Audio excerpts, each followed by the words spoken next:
Nah, kali ini kita akan bedah tuntas apa sih yang sebenarnya bisa terjadi ketika uang dalam jumlah besar itu bergerak. Ini dia misteri utamanya. Uang itu kan nggak benar-benar hilang ya. Dia cuma pindah tempat.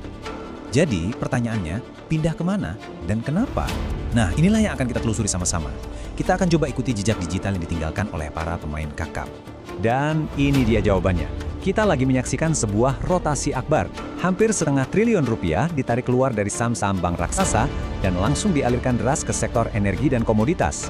Ini jelas bukan kepanikan buta ya, tapi sebuah perpindahan yang sangat-sangat strategis. Oke, sekarang kita akan coba berperan sebagai detektif keuangan.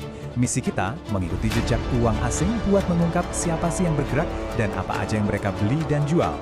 Petunjuk pertama kita datang dari data broker CC. Coba deh lihat polanya, jelas banget kan? Mereka lepas saham-saham defensif kayak TLKM dan BBCA, lalu secara agresif memborong saham energi, ada minyak dan gas di NEDC dan NRG, plus batubara di PTBA. Sangat kentara, mereka lagi menukar rasa aman dengan potensi keuntungan dari komoditas. Sekarang, kita lihat data dari broker AK. Wah, polanya terkonfirmasi, bahkan lebih kuat lagi. Penjualan masif terjadi di bank-bank besar seperti BMRI dan BBCA. Terus uangnya kemana?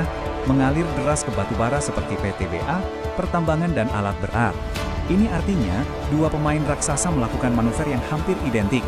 Nah, ini bukan kebetulan loh. Ketika institusi-institusi raksasa yang punya tim riset terbaik bergerak membeli saham yang sama di waktu yang bersamaan, itu adalah sinyal pasar yang luar biasa kuat. Kita harus banget perhatikan ini.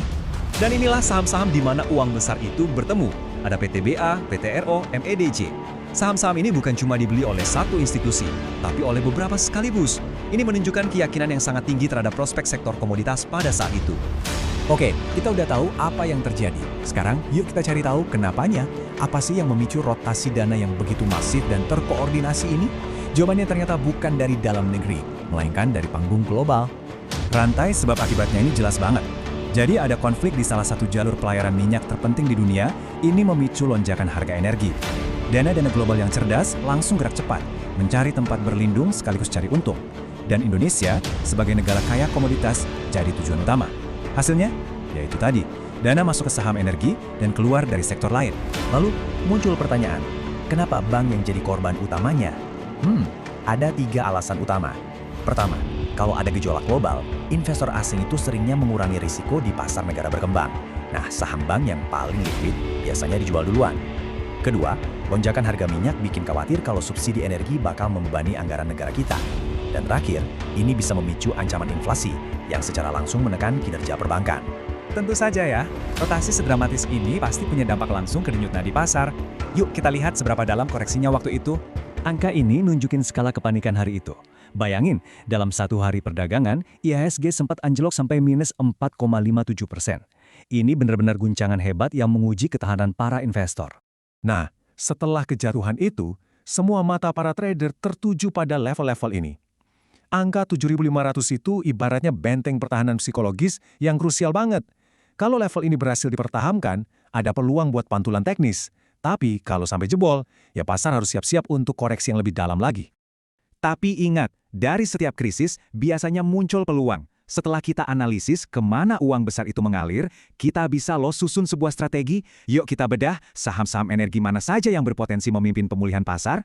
Oke, kita pakai kerangka analisis 3 pilar, fundamental, yaitu kesehatan perusahaannya, sentimen, yaitu arus uangnya, dan teknikal, yaitu grafik harganya. Dari situ ada 3 nama yang menonjol, ENRG, kuat karena sentimen beli asing, MEDC, lebih stabil dengan fundamental yang solid, dan PTBA, pilihan yang risikonya lebih rendah, tapi juga diakumulasi sama pemain-pemain besar.